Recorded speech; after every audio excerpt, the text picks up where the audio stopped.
Wengenze kwethu kune video esabele inkundla zokuxhumana la khona ke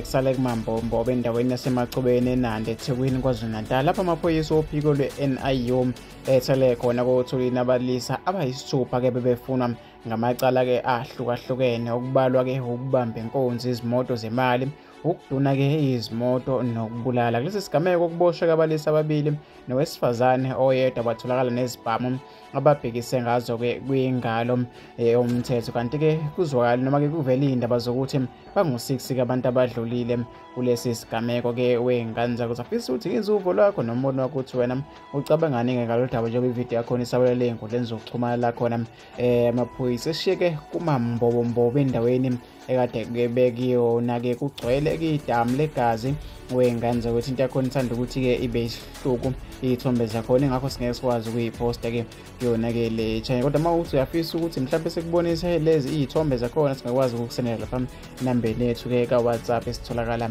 kuyona-ke wenganza kwathi mina sengiphumaze ngifisa ukuthi-ke izuvo lakho nombono wakho uthi wena nicabangani-ke ngalolu daba.